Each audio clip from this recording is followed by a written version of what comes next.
Hello, Warp Factor. I'm Alex Wallace. I'm here with another author talk tonight with an author who I most recently reviewed on the site, Meridel Newton, author of The Future Second by Second, a new little novella I found recently and was very impressed with. So you've seen the you've seen the review I've written. So care to introduce yourself, Miss Newton? Yeah, hi. My name is Meridel Newton. I live in Washington, D.C., and I have been writing for a while and publishing in different ways. I've done some self-publishing, I've done some anthologies, but this novella is my first. I've been calling it the first book with my name on the cover from a publisher, and it's very exciting. And it's actually the first in a trilogy, so more to Oh, come. if they're as good as the first one, I look forward to the next few books. So, going from that, what made you want to write this book, this particular book that I review? Like, why this essentially? Mhm. Um, that is a good question. It's honestly I've had a lot of interest in like post-apocalyptic stories and media for a long time. Um, but I always kind of feel like the media that is written or produced is not focusing on the stuff that I want to read or watch. It's focusing on, you know, violence and grimness and the worst aspects of humanity, people like completely throwing off civilization as soon as they possibly can. And in my experience, that's not really what tends to happen in disasters and in darkness. I've always felt that people tend to come together and try to rebuild.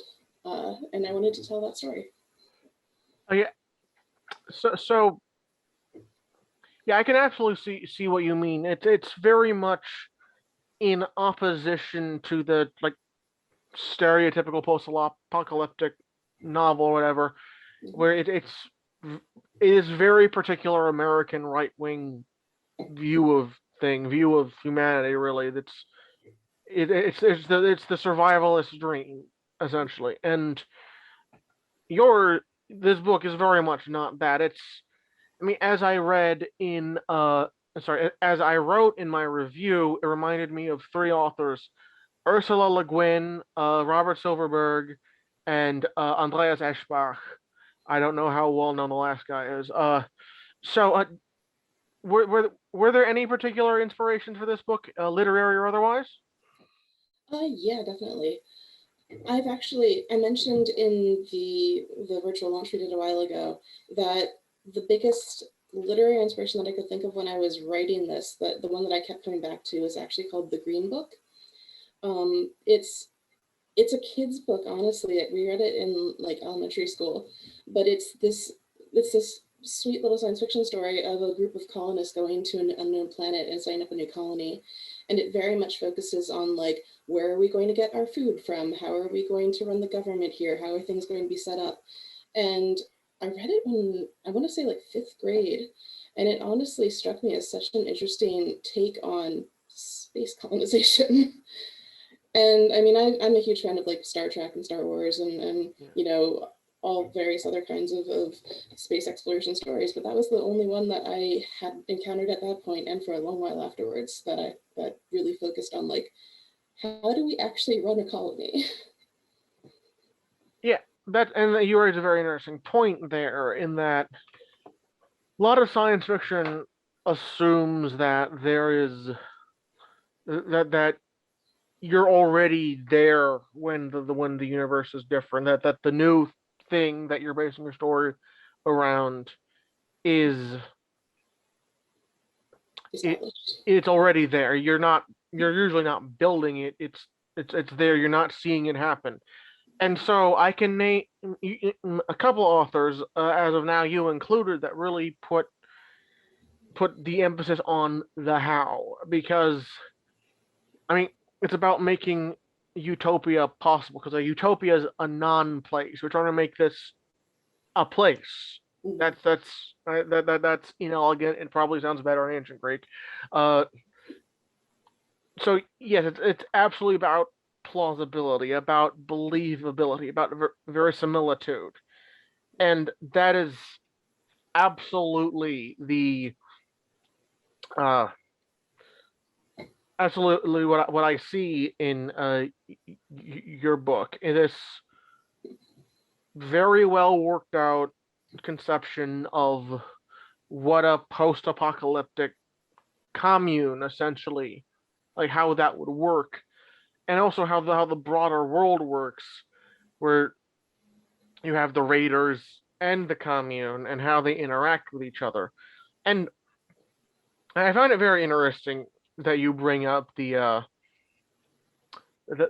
you bring up how people respond to disasters, given that in the past few years we've all lived through one in agonizing slow motion. So was were there any particular historical disasters you were drawing from in this book, or Uh, I don't know if I would call it historical just yet, but actually, I was living in Tokyo when the great earthquake hit in 2011. So it was at the time, it was the biggest earthquake that had hit Tokyo in, I think, 50 years or so. And it was obviously even bigger off towards the coast, closer to the epicenter.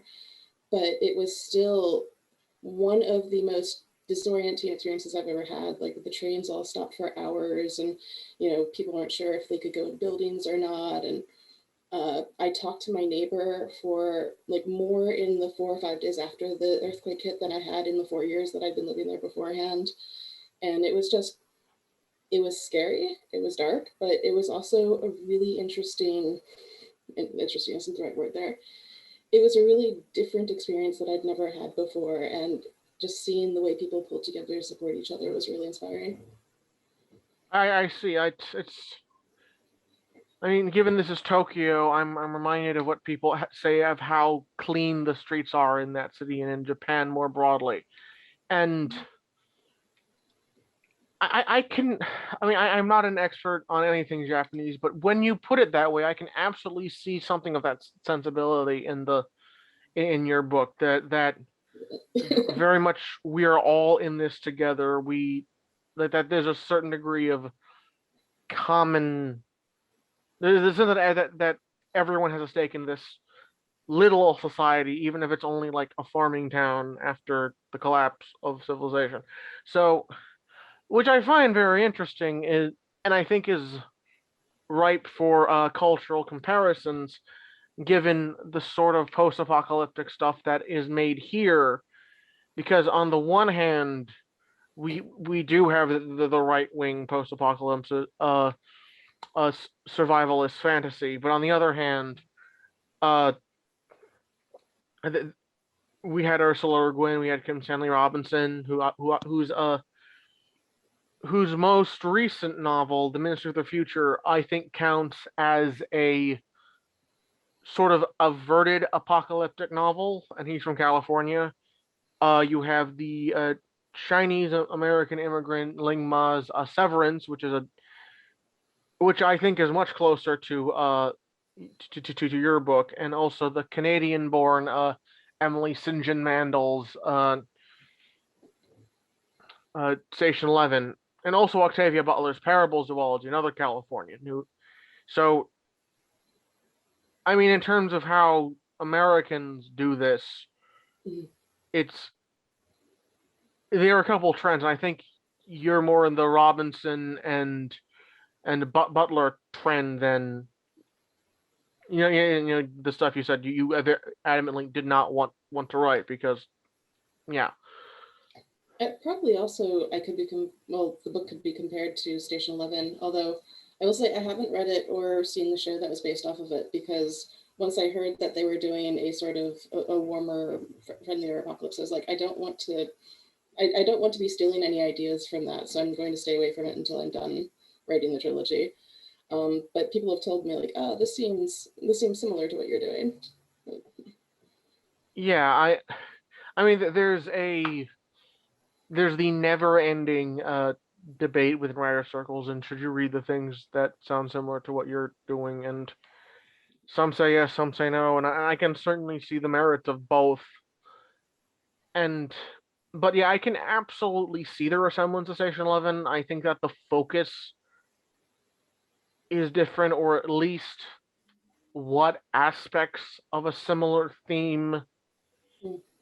that they have. Because as I understood your book, and looking back, I can also see in Station 11, is that they're both heavily focused around what power really is. Because Station 11, and you have the Shakespearean troupe going around, you have the cult, and but here in your book you have a very different dynamic. Which, I mean, if you go back a couple, maybe 1,000, 1,500 years, there's the dichotomy between the settled people and the nomads, the marauders, the barbarians. And that's there in Europe, that's there in China, that's there in the Arab world. And I mean, and you could argue that the American West was that, in a sense. And so, reading your book, it just struck me as as a meditation on power and what power really means. Because power isn't just having guns to shoot people. Mhm. Uh, I mean, and this is where I think you reminded me of Le Guin and Silverberg and Eschbach so much, that they all interrogate that theme very strongly and aren't concerned much for the particular gearheadedness of whatever science you want. It was incredibly flattering. I would also, since you mentioned both Meditations on Power and the American West, I would bring up Sarah Gailey's recent novella, Upright Women Wanted, which I believe is also the beginning of a series. But if you haven't read that one, it's about a hopefully alternate future where there's been some sort of apocalypse that hasn't really been made clear what it is yet, but it's very much kind of returned the world to a Wild West feeling. And the characters are librarians that actually travel between the towns. And they theoretically, their actual official job is to distribute government propaganda to keep people in line, but they're also the sort of the underground railroad of subversive literature and helping to get sort of non-compliant people out of the more restrictive, more fascist government into a safer place. Yes, I just for the record, I have read that. I read that last year for the Hugo nominees and Warp Factor readers. I did review it for the site, so you can look it up on the site for my thoughts. And overall, yeah, I liked it too. Just yeah, it's another one of those post-apocalyptic Mm. novels where the emphasis is on the vacuum. Because in political science, government is defined as the legitimate monopoly on violence. And so the post-apocalyptic literature that exists now is a very good tool for thinking about what happens when that isn't there anymore, when nobody has a monopoly on violence. And so people do a lot of things when that happens. And I think that some human disasters uh, really get that across. Others don't, because the government's not collapsed during the coronavirus. So it's not quite that, but you can certainly, and I can see why a Gailey chose a Western to do a post-apocalyptic story, and why other authors have, because in many ways that was another place where there was no monopoly of violence. There was someone with better guns, absolutely, but not a monopoly. Yeah, if you rolled into a town that didn't have a sheriff and you presented a gun and a willingness, then congratulations, you're the new sheriff. Yeah, and again, as you said, it's and there you have the settled people versus the nomadic people, Mm. and both are ways of living in these situations that both work to a certain degree, but only one is really suited to a monopoly of violence. And so that's and so that's what I think your novel really investigates very very powerfully too, the tension between the two and what each provides to the people and what each wants from the other, and how that may or may not be symbiotic or parasitical.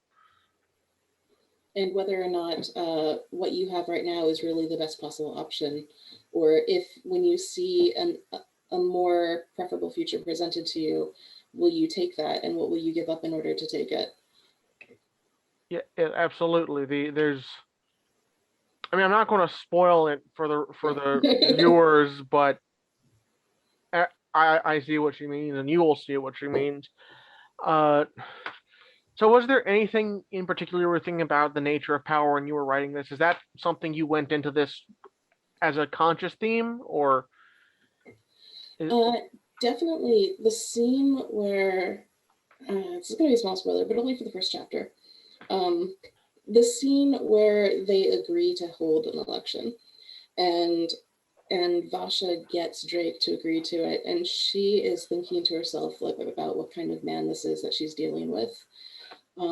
I wrote that scene and rewrote it and rewrote it and rewrote it because I wanted it to be believable that he would agree to this even once the doors are open and he has access to the village.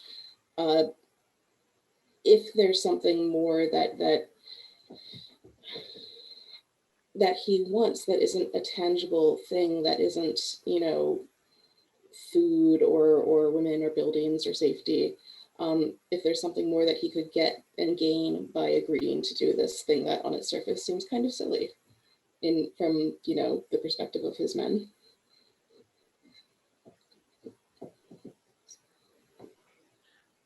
Yeah, I see what you're saying. It's these two different conceptions of power that are really dueling in that scene. There's the power of consensus and the power of force, Mhm. and so I mean that consensus is what determines the phrase the word legitimate in the phrase legitimate monopoly of violence. The entity that that some people accept as being the only group to have the right to use force. Mhm. And so these these bandits, these marauders, it's very, as they say, it's a very dog eat dog world in the post apocalyptic waste they live in, and so it's very much that. Yeah, it's definitely, I mean, you can see it very starkly as the village representing a settled community, shared consensus, as you say, versus the marauders representing the very conservative image of what the post-apocalyptic world will look like, and the clash between the two. And you, I would say the text seems to be arguing that the latter seem to crave, at least on some level, what the former have. And I think that's a very interesting argument you make, and it's one I can absolutely see. Yeah. And I would also say that there's a little bit of some of the people in the village who see some appeal in what the readers have as well. Yeah, yeah, absolutely. I mean, that's this romanticization of the brave nomadic horseman is very much a thing that recurs in different settled societies. In in this country, we have Native American warriors. In Britain, you have like Scots, We like Scottish Highlanders, or the Northern English border reavers. also In have cowboys here in the U.S., right? Sorry. We also have cowboys here in the Oh yeah. U.S., Oh yes. Absolutely. Absolutely. which were And there were a lot of them that were Mexican and African, but the popular imagination of them has made them all white. yes, absolutely. And also in the Arab world, you have the Bedouin, and often the word used in this country to describe them is sheikh, although that's not exactly how it's used in the Arab world. And there's absolutely a romanticization of that lifestyle in settled communities, which, as I said, is romanticized. It glosses over a lot of the hardship that is just in it to that life, in it to that Hmm.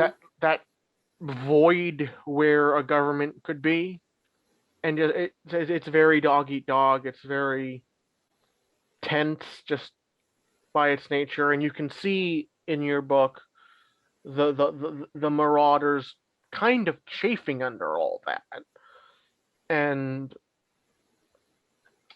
trying to figure out what to do, and being very confused by the way that the people in the commune Yep. are going about things. And simply just in some cases just not understanding the concepts and why they even work that way. Like, what do you mean you don't really have a currency? You share things. Nobody owns these animals. Like, how does that even work?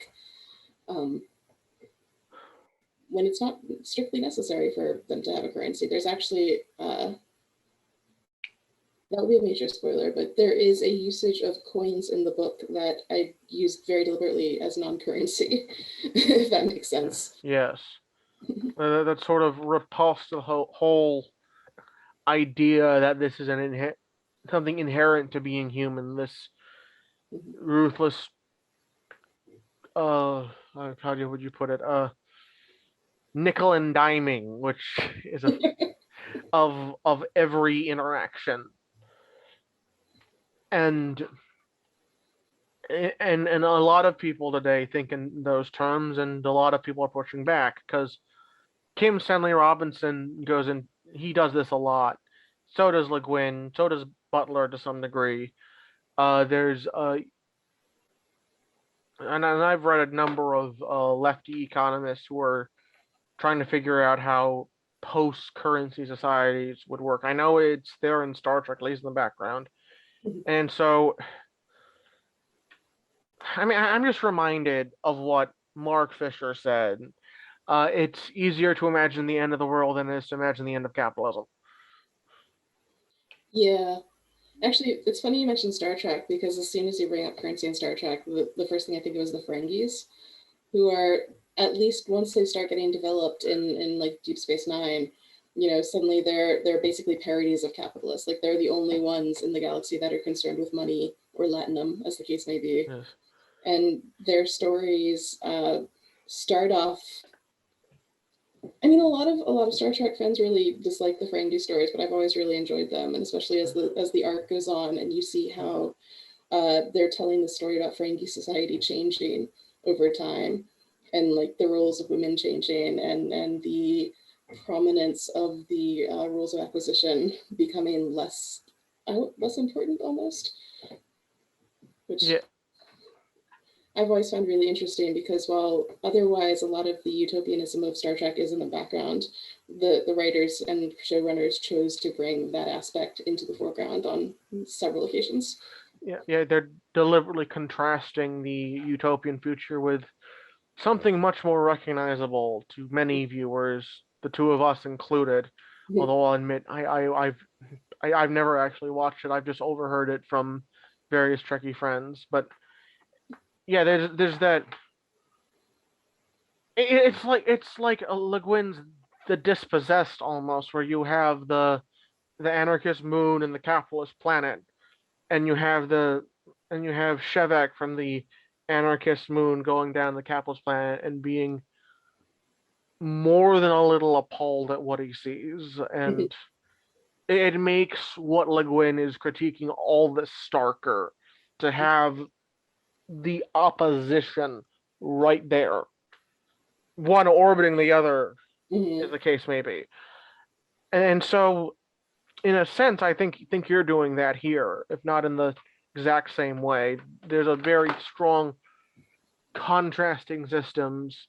See what makes each chick. See what does what better than the other.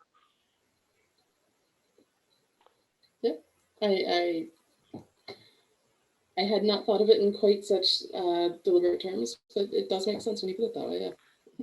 Yeah. Yeah. Just I mean, as I said, it reminded me of Le Guin a lot. This look at politics and economics and something that looks alien to us, and we see what's Hmm. what's familiar, what's foreign, what was familiar now looks foreign now that we put it that way. And science fiction has a long tradition of doing that, and I think it's one of the genre's greatest strengths. That alienness it can really exploit. Mhm. And I was actually reading a interview with Kim Stanley Robinson today, and that's why I mentioned him so much.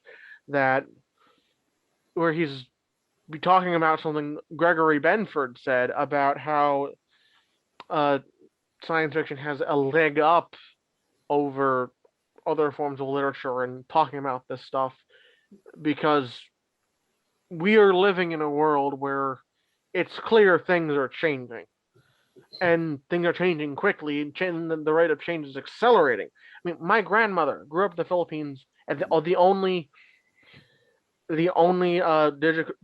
remote media she had was radio, and now she has an iPad in her retirement home in New York.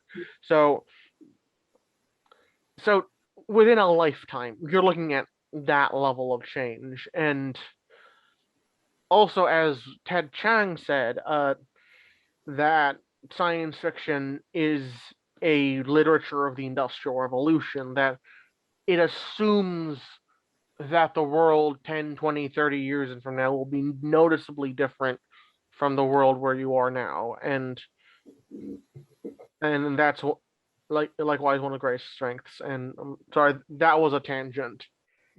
No worries. I was just thinking of a lot of different references that I could make to that, but I'm actually going to pick one that seems a little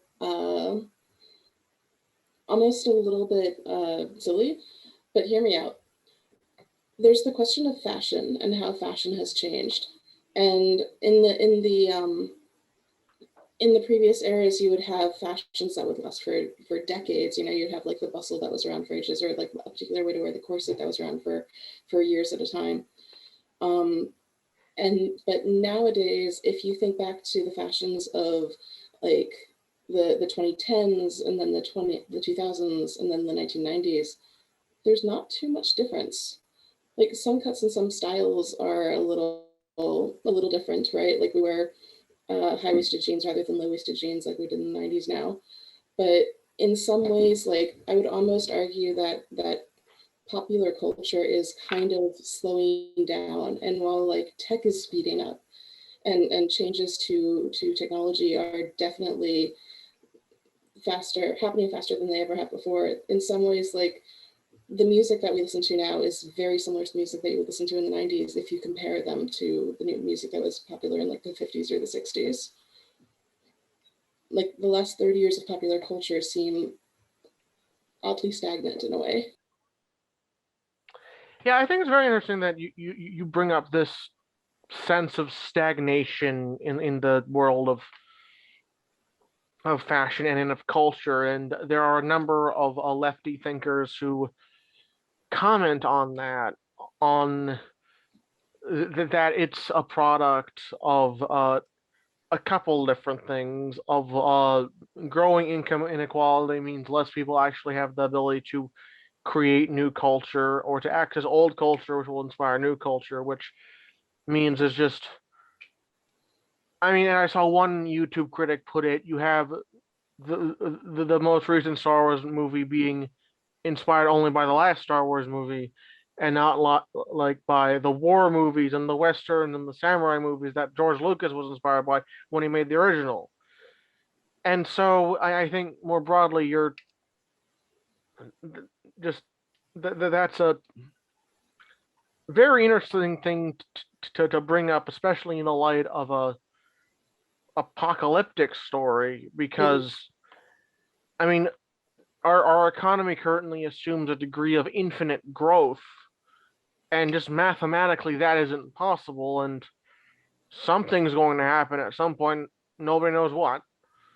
And I feel like that this story and other stories of this nature are in part about how what happens when that growth just goes kaput. Well, I'm not giving away what happens just yet. I'm not giving away the source of the apocalypse in this case. But Yeah. yes, it's definitely about rebuilding after some sort of massive disaster. And I do think, I mean, it's partially a product of the pandemic, and it's partially a product of our current politics. But I do think you see a growing sense among like pretty much everyone, not just the left, but the right is also getting more and more paranoid about, you know, the end of our current era in one way or another. Yeah, it's. I mean, we in this we're in an industrial now post-industrial society where there's this very strong fetishization, if you will, of progress, and this whole genre is about not progressing, at least not in the way that our politicians uh, talk about as their idea of progress, where it's economic growth, it's more markets, more technological development, and here, I mean, I think you have hit on a different type of development, a different type of advancement, a social advancement that is made possible only because of the drastically different social and material reality that comes about from the collapse of the current one. Yeah. And when you think about it, the current economic system that we live under is not very old. I mean, you mentioned it was post-industrial, and that was only the mid 1800s, basically. But it's almost, it does feel like it's fixed and it's been around forever, but that isn't necessarily true. And if we can figure out, I don't think we could figure out a way to stop it or break it necessarily, but if we could figure out a way just slow it down and pull back a little bit and readjust things, maybe figure out if we can get the billionaires to use their money for something useful on Earth rather than trying to shoot cars into space. I can absolutely see that point of view, and I agree with much of it. I will say that shooting cars into space is cool, but it's not, just. I mean, I get why you did it. There's a certain wow factor, but we need more than just endless shiny objects. Yeah, and it's also representative of, in a way, I mean, I don't think he's actually said this, but I do think Musk is seeing the end of the current era in a way and looking for new markets to expand into. He's looking for a way to continue the infinite growth, which I think is why he's so fixated on going to Mars, for example. And don't get me wrong, I love space exploration, and I do think that we do eventually need to go to some other place, and not necessarily Mars, but somewhere else. But now might not be the best time. And one single private billionaire is not the best way to do it. Yes, I mean, at least something more accountable to the public. Mm-hmm. And I mean, what this reminds me of is, of all things, Vladimir Lenin, where he talks about how imperialism is the growth, is that infinite growth needing to go somewhere. Mm. And if you stretch the term to mean settler colonialism on another planet, you could fit it into that framework, I think. But yeah, but and again, back to your book, there's the never-ending theme of who should technology serve, because you have, and I won't spoil it, but the use of coins, as you mentioned earlier, is very much, as I read it, a discussion of that, if only in metaphorical, less subtle terms. Very metaphorical. There's a certain poetry to it, the making the most physical symbol possible of the old order being used for something completely anathema to it. And I think that's a stroke of brilliance, really. Thank you. I I was actually really happy with it because I had not planned it ahead of time when I was writing that scene. But when I did start writing it, I kind of sat there thinking, oh, how how are they going to do an election? How is this going to work? Because you have to consider secrecy and fairness and uh, some way to make sure nobody intimidates anyone during the actual election. And when I came up with the idea of using the coins, I was it was both a practical solution and one that I thought was very like thematically resonant that I was really happy with. Absolutely. So uh, so when you say thematically resonant, what? So we've talked about themes of power and themes of economics, and were there any other things you were playing with that I've missed out on? Um, Actually, I've been thinking about this a bit for a an interview or essay that I might end up doing a little later. But one of the themes that another theme that I'm really happy with in this particular book is the idea of crafting and weaving. So again, to avoid spoilers, but in different scenes throughout the book, you see, well, first you see sheep, right? And then you see, oh gosh, sheared wool. You see people actually carding the wool. You see the products of it, and then you see a final like masterwork piece of woven craftsmanship.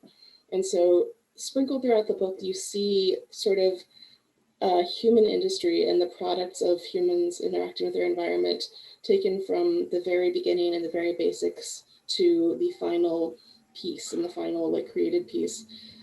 And I feel like it's resonant in many different character storylines. The scenes that I just mentioned are pivotal scenes for a lot of the characters. Um, but I also think that one of the things it does is I didn't want to use like a tapestry metaphor. You know, I didn't want to actually be very, I didn't want to make it too clear about like weaving a tapestry of human lives together. But I did want to show that like craftsmanship and creation is a work of many hands that the entire village comes together to do, and it affects everyone. And that was one of the things I was really happy with. Yeah. Under communalism, you have a tapestry, and under individualism, you have a string. Which Basically. Yeah. and I can absolutely see that. I remember very much liking one particular scene involving one particular incident of weaving things. And in a way, it's very much a symbol of that communal way of living because when you're sewing something, it's a very intimate thing. It's a very something very much rooted in the place you are with the things you have available, as opposed to mass-produced textiles made in a factory on the other side of the planet with some screen they have over the balcony so that workers can't jump off. So, so I mean, I don't know if this is forcing it back to the old theme, but I think there is a connection there, if not necessarily a conscious one, these two very different ways of interacting with the world, with making things, with the act of taking something in the world and making it something that is usable by humans in a way for a purpose that it didn't have before. And there are different ways of going about that. Yeah, starting from the raw materials and gathering them, and then many hands making light work, right? Taking it into something that everybody wants and needs in different ways. So, There's I don't know if any of y'all have read Aldo Leopold's Sand County Almanac, but that there is one bit that really struck me. Then it goes something like, "Nothing will make you appreciate warmth more than chopping down the trees and chopping up the wood yourself, like individually, rather than like would you buy at Home Depot or something." mhm. That's probably a very American reference, but I think yeah. The food you cooked yourself always tastes the best because Yes, you work into it. absolutely. There's an innate human satisfaction in doing that, in being able to change it and doing it yourself. And another one of the Kim Stanley Robinson essays, interviews I read today, where he talks about imperfect substitutes for that are omnipresent, and none of them are quite as satisfying as doing it yourself, doing it in person. Because he says that interacting with people is more satisfying in person than over video call, which is kind of ironic to bring up here, but Yeah. he also called Washington D.C. kind of dystopian. We were both in the area, so I definitely, even though suddenly we have so many conventions that have gone virtual or even just have virtual tracks, I have actually attended fewer of them than I would attend in person normally, because I just I find them both exhausting and also not satisfying. yeah, Just because sorry. go ahead. Go ahead. Okay, I mean, I went to DisCon 3 in DC in December, and you're moving around a lot for like 12, 13 hours, and you need to lie down at the end. But there's a satisfaction there that doesn't come from sitting in front of a screen for like 12, 13 hours. And that's exhausting in a very different way, and it like kind of messes with your vision after a certain point. I was And there too, actually. But sorry? I was there too, actually. Okay.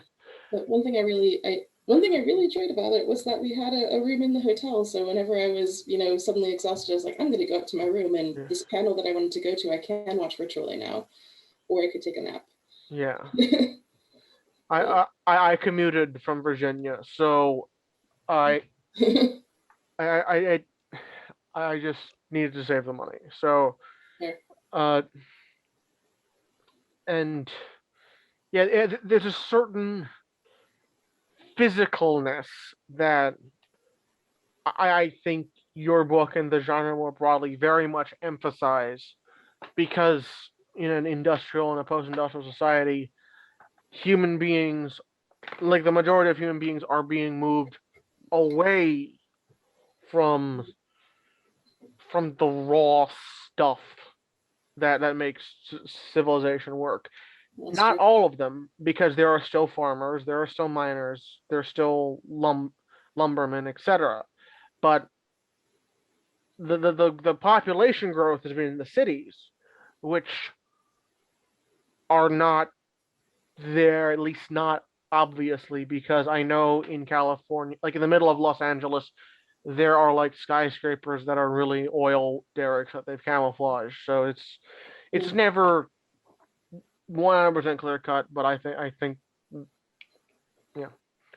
Well, that's actually one of the things that I really like about the opening scene too, is that it's very much a concentration on a small physical action. The opening scene is, I mean, for people who haven't read it, the main character waking up in the morning and winding her pocket watch, and that's actually the genesis of the entire book, was that was sort of a writing exercise that I had given myself, because I wanted to write about one action that the reader would almost feel, or like feel translated as they read it, so that like they could understand the intimacy of the movement and the feeling of the winder on the thumb and like that. Yeah, and like for those old watches, there's a noise that Mhm. when you 20, there is something, your senses are engaged when you're doing this in a way that checking the time on your smartphone just doesn't. Exactly. Yeah. I mean, you tap a screen that makes a thing light up. It's not the same, and it's becoming more abstract. And I think your book does very well, is that it makes these things that we've abstracted and we're making it concrete again. That you're hearing the noise, you're winding Hmm. the knob, you're hearing the gears turn, and from there, I think that's generalized to much of the other parts of society in the novel. That you see the farmers, you see the craftsmen, see you see what makes all this tick. Hmm. That wasn't intentional, but it works. Uh, that makes this whole social order work in just in a pure physical sense. And I think that the post-apocalyptic genre does a lot of that. It is true. And as I said at the beginning of the call, that's one of my favorite things about the post-apocalyptic genre is seeing the people struggle to survive and figure out how things work. And it's one of the reasons why I concentrated on like the physicalness of, or the physicality of movement and effort almost. Yes, yes. I mean, the Marxist term for this sort of thing is alienation. That people being alienated from the things that come to them, but also from the things that they make. I would actually go with the opposite. It's embodiment. Yeah, and so you're de-alienating them. You're embodying them here in this moment, in this place, with this watch, doing this motion, hearing this sound, feeling this object. And there's a concreteness that I think runs through the genre and through your book that I think makes it very vivid, especially in the very comparatively sanitized environments that us urbanites have to live in. It's true. And it's one of the reasons I'm really happy there's a paperback version of the book out there. Yes, absolutely. There is something to be said for reading the physical book and smelling the. There's a thing on Reddit today that explained what happened. It's called lignin. That it's used in the binding, and it slowly decays and releases that smell, and that's the old book smell. Makes sense. and you don't have that on a Kindle.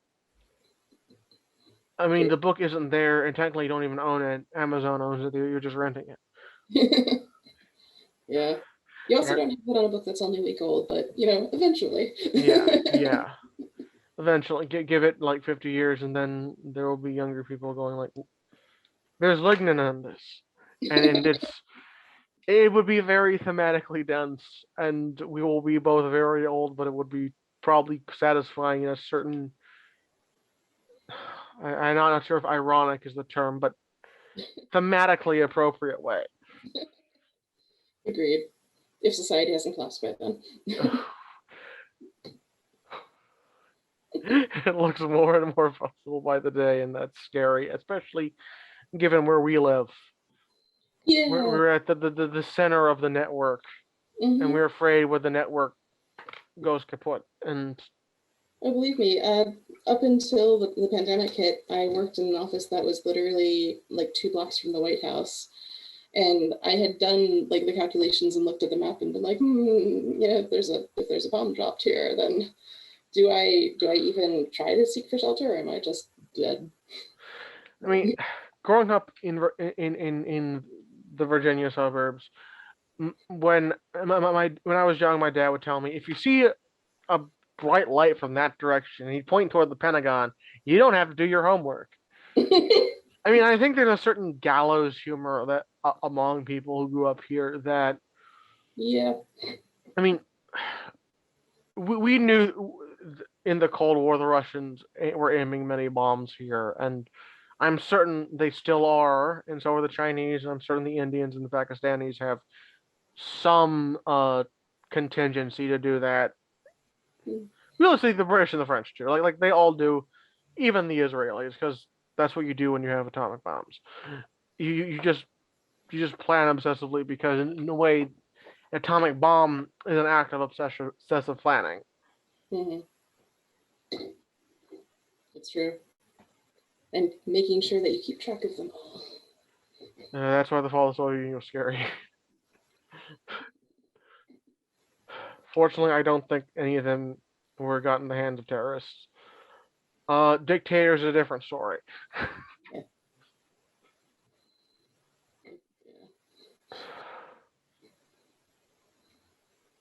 But end of the story. I live farther away from the White House than I worked from it, and now I get to work from home. So that's very nice. That's another way networks are changing, if not, not collapsing, but digitizing. And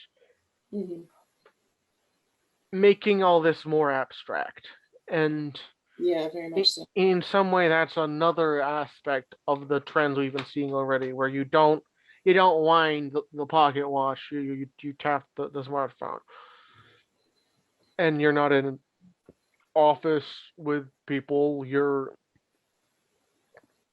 on a laptop and you're talking. Sometimes not all that different than the two of us are right now, and Mhm. that is how you get what you need to survive. Well, it's not all bad too. I mean, I feel like we're being very negative about like the current world, and I don't want to be. I'm trying to be hopeful. That was kind of Mm, why I read the book. But I will say, like, one of the things that going work from home has allowed us to do is that previously we had only hired people in the DC area, so like everyone came into the office every day, and then went home every day, and so we had the commutes.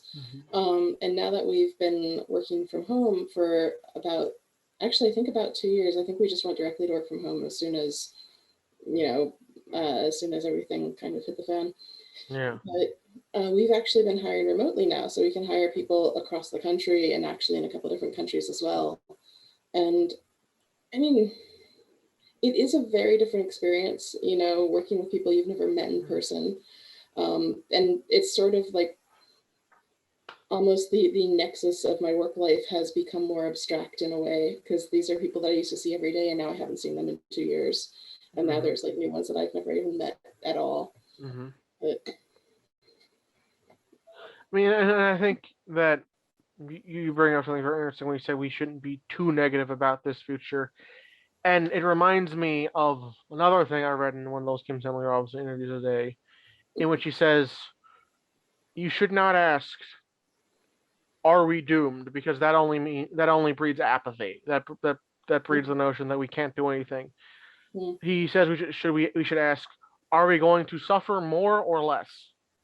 mm, Which I think hits on a lot of things we've had in this conversation, that there is a role for human choice, for human action, and that the choice is much sooner than you think it is. mm-hmm. And I mean, I'd say that you could read that theme into the entirety of your book. I don't know if you were doing that intentionally, but the whole suffering less in your commune versus suffering more as roving bandits who kill people Mm-hmm. and steal things, and as has been said, the act of killing, other than killing the person who died, also corrodes in some way the killer. Mm-hmm. And so it's another aspect of that, and where the human choice very much matters. Definitely, yes. And choosing to be a little better or to take an action that improves things, as difficult as it can be, as much as there might be peer pressure telling you to do the other thing. uh, that it's what makes the difference, is taking that action and choosing to be better and to cause less suffering. Yeah, yeah, choosing to be better even when the world has when the civilization's collapsed. And I mean, it's what do you do when there's nothing forces you to do anything that's moral. And you saw that a lot in this country in the pandemic, most certainly. Mm, And yeah, it's about, can you imagine a world better than this? And I saw in your novel you imagining something hypothetically better, and it really did strike me. So thank you. well, thank you. I'm So really happy to know that people are reading it and seeing and getting what I intend yeah, to communicate. yeah, like that. That's why I do book reviews to promote books I want read, because they're good. Anyway, I think we're running up to about an hour, which is what I usually do. So I think I'm gonna start wrapping this up. So do you have any final words to say to Warp Factor readers slash viewers, Miss Newton?